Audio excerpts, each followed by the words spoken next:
खुदा के खूबसूरत नाम ਤੁਹਾਨੂੰ सलाम पहुंचे। मैं नवीद मसीह। ਅੱਜ इतवार 28 तरीक 6वां महीना।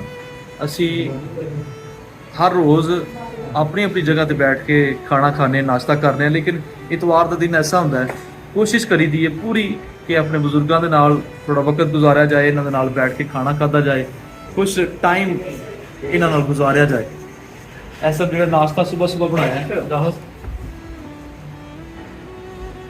खुदा ਦੀ ਸ਼ੁਕਰਗੁਜ਼ਾਰੀ ਕਰਨੀ ਆ ਕਿ ਖੁਦਾਵੰਦ ਸਾਨੂੰ ਸਵੇਰ ਸਵਾਰ ਦਾ ਦਿਨ ਦੇਖਣ ਦਾ ਫਜ਼ਲ ਦਿੰਦਾ ਹੈ। ਅਸੀਂ ਵਾਈਟ ਚਨੇ ਨਾਲ ਅੰਡੇ ਪਰਾਠੇ ਨਾਲ ਬਣਾਏ ਨੇ,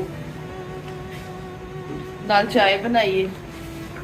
ਅਸੀਂ ਖੁਦਾਵੰਦ ਦੀ ਸ਼ੁਕਰਗੁਜ਼ਾਰੀ ਕਰਨੀ ਆ। ਹਰ ਰੋਜ਼ ਅਸੀਂ ਖਾਣਾ ਨਾਸ਼ਤਾ ਕਰਨੇ ਆ, ਖਾਣਾ ਖਾਣੇ ਆ। ਸਵਾਰ ਦਾ ਦਿਨ ਐਸਾ ਅੱਛਾ ਦਿਨ ਹੁੰਦਾ ਹੈ, ਮੁਬਾਰਕ ਦਿਨ ਹੁੰਦਾ ਵੇ ਕਿ ਅਸੀਂ ਸਾਰੇ ਆਪਸ ਵਿੱਚ ਬੈਠ ਕੇ ਰਿਫਾਕਤ ਕਰਕੇ ਤੇ ਅਸੀਂ ਨਾਸ਼ਤਾ ਕਰਦੇ ਆ। खुदा ਤੁਹਾਨੂੰ बहुत ज़्यादा बरकत देवे। ਜਿਹੜੇ खुदा ਦੇ ਲੋਕ ਸਾਨੂੰ ਦੇਖਣ ਜ਼ਰੂਰ ਸਾਡੇ ਵਾਸਤੇ ਦੁਆ ਕਰਨ ਤੇ ਸਭ खुदा और भी ज़्यादा ਬਲੈਸ ਕਰੇ ਤੇ ਆਪਣਾ ਫਜ਼ਲ ਸਾਡੇ ਤੇ ਰੱਖੇ। ਅਸੀਂ ਜ਼ਰੂਰ ਹੀ ਖੁਦਾਵੰਦ ਦੀ ਸ਼ੁਕਰਗੁਜ਼ਾਰੀ ਕਰਨੇ ਆ ਜਿਹੜਾ ਸਾਨੂੰ ਅਨਾਜ ਦਿੰਦਾ ਹੈ, ਰੋਟੀ ਦਿੰਦਾ ਹੈ। ਅਸੀਂ ਸਾਰੇ ਜਣੇ ਮਿਲ ਕੇ ਖਾਂਦੇ ਆ, ਇਸ ਲਈ ਅਸੀਂ ਖੁਦਾਵੰਦ ਦੀ ਸ਼ੁਕਰਗੁਜ਼ਾਰੀ ਕਰਦੇ ਹਾਂ। ਅਸੀਂ ਦੁਆ ਕਰਾਂਗੇ ਜੀ। ਤੋਮਸ ਸਾਹਿਬ ਆਪ ਦੁਆ में रहनुमाई करें। प्यारे सच्चे नजदीक हो गए। लाख लाख शुक्र करते हैं कि हम सबको एक जगह पर इकट्ठा किया है। तेरा शुक्र। जिंदगी का मालिक है, तमाम ज़रूरतों में पूरा करने वाला, रहम करने वाला, तेरी निगाह हर जगह मौजूद है और देखता और सुनता और समझता है।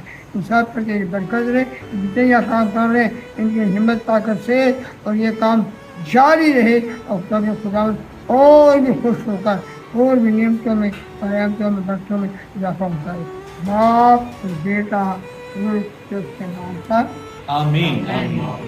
थैंक यू जी।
तेरे खादिम को हमेशा करिए।